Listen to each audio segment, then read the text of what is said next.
आज हम बात करने वाले हैं उन सिंपल से तरीकों के बारे में जिसका इस्तेमाल करके आप अनवांटेड प्रेगनेंसी से बच सकते हैं। तो फर्स्ट तरीका है कि आप फर्टाइल डेज़ में रिलेशनशिप बनाने को अवॉइड करिए। फर्टाइल डेज़ मतलब वो दिन रहते हैं जिस दौरान संबंध बनाने से प्रेगनेंसी ठहरने के चांसेस मैक्सिमम होते हैं। तो अगर आप चाहते हैं कि आपका सेक्सुअल प्रैक्टिस सेफ रहे, अनवांटेड प्रेगनेंसी नहीं हो, तो आप इन दिनों में रिलेशनशिप ना बनाएं।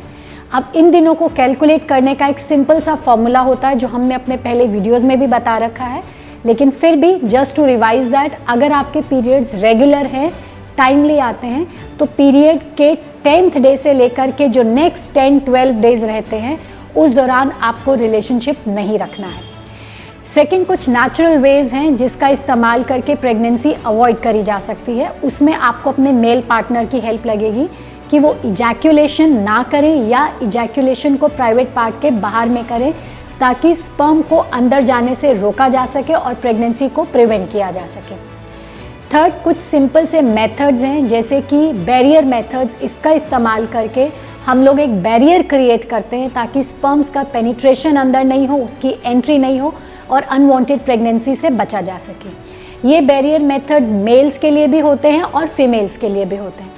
मेल्स में जो बैरियर मेथड इस्तेमाल किया जाता है, जो मोस्ट कॉमन है, वो है कॉन्डम्स का इस्तेमाल, और फीमेल्स में भी फीमेल कॉन्डम्स आते हैं। इसका इस्तेमाल करके स्पर्म की एंट्री को रोका जा सकता है। लेकिन फीमेल कॉन्डम्स का जो फेलियर रेट है वो बहुत हाई होता है और कंपेयर टू मेल कॉन्डम्स, और ये आपकी पर्सनल प्रेफरेंसेस भी है कि अगर आपके पार्टनर को पसंद है या आप अपने पार्टनर के ऊपर इस पे डिपेंडेंट हो जाते हैं, तो इन बातों का ध्यान रखना है अगर आप बैरियर मेथड को अप्लाई कर रहे हैं फॉर अनवांटेड प्रेगनेंसीज के प्रिवेंशन के लिए। एक एडेड एडवांटेज जो बैरियर मेथड के यूज़ से रहता है कि ये आपको सेक्सुअली ट्रांसमिटेड डिजीज़ से भी बचाता है। इसके अलावा बर्थ कंट्रोल पिल्स, ये over the counter available pills हैं। अगर आपका वेट ज़्यादा नहीं है, आपको कोई ड्रग एलर्जीज़ नहीं है, आपको माइग्रेन नहीं है, कोई हिस्ट्री नहीं है कैंसर्स की, आप स्मोकर्स नहीं हैं, आपको ब्लड प्रेशर का तकलीफ़ नहीं है, आप डायबिटिक नहीं हैं, आपको कोई जॉइंट्स की प्रॉब्लम नहीं है, कोई हार्ट का प्रॉब्लम नहीं है, तो आप बर्थ कंट्रोल पिल्स का यूज़ एक लंबे टाइम तक कर सकते हैं। इसमें आपको अपने पार्टनर पे किसी भी तरीके की डिपेंडेंसी की ज़रूरत नहीं होती है। एक जो चीज़ बर्थ कंट्रोल पिल के इस्तेमाल में याद रखने की है कि ये टाइम बाउंड है, आपको टाइमली अपनी पिल्स लेनी है। अगर आप अपनी पिल्स टाइमली नहीं लेंगे तो ये अपना इफ़ेक्ट लूज़ कर देती हैं और इसके साथ में फिर मेंस्ट्रुअल डिस्टर्बेंसेस भी स्टार्ट हो सकती हैं। तो इसके साथ में एक जो बड़ा इशू है बस वो कंप्लायंस का है।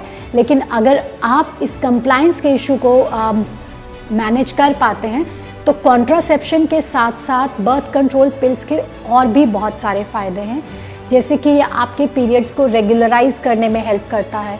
अगर आपका पीरियड्स का फ़्लो हैवी है तो ये फ़्लो को कम करेगा। अगर आपको पॉलीसिस्टिक ओवेरियन डिजीज़ का प्रॉब्लम है तो ये पॉलीसिस्टिक ओवेरियन डिजीज़ को कंट्रोल करने में हेल्प करता है। कुछ फीमेल्स को प्री मेंस्ट्रुअल सिम्टम्स आते हैं, जैसे प्री मेंस्ट्रुअल मेस्टेल्जिया यानी कि ब्रेस्ट पेन होना या उनको हेडेक होना, मूड स्विंग्स होना, तो ये पीएमएस को कंट्रोल करने में भी हेल्प करता है। वो फीमेल्स जिनको डिसमेनोरिया यानी कि पीरियड्स के टाइम पे बहुत ज़्यादा पेन होता है, तो बर्थ कंट्रोल पिल्स के यूज़ से हम लोग डिसमेनोरिया को भी कंट्रोल कर सकते हैं। And if used over a period of time, यानी कि अगर आप इसको लंबे टाइम तक सेफली और रेगुलरली इस्तेमाल करते हैं तो ये over a period of time ovarian cancer के रिस्क को भी कम करता है। तो अगर आप यूज़ करना चाहते हैं या आपको इस तरीके के कोई एसोसिएटेड गायनेकोलॉजिकल इश्यूज़ हैं, तो बर्थ कंट्रोल पिल एक बहुत इफ़ेक्टिव मेजर हो सकता है कॉन्ट्रासेप्शन का। इसके अलावा और जो सिंपल तरीके हैं जिसका आप इस्तेमाल कर सकते हैं, इसमें थोड़ी सी आपको डॉक्टर्स की हेल्प लगेगी, वो होते हैं कुछ इंजेक्शंस का यूज़ करना।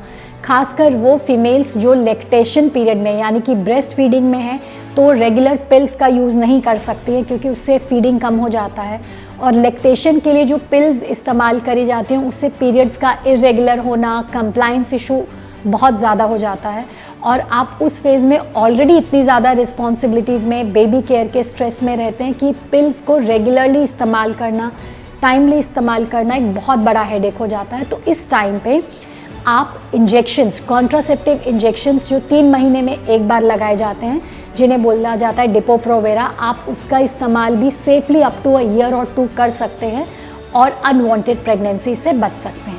तो ये कुछ टेम्पररी सेफ मेजर्स हैं जिनका इजी इस्तेमाल है, और आप अगर इसको यूज़ करते हैं तो अनवांटेड प्रेगनेंसी से भी बच सकते हैं, और साथ ही साथ इन मेथड्स के साथ मिलने वाले जो एडिशनल बेनिफिट्स हैं एज़ पर योर नीड, उनका भी बेनिफिट ले सकते हैं।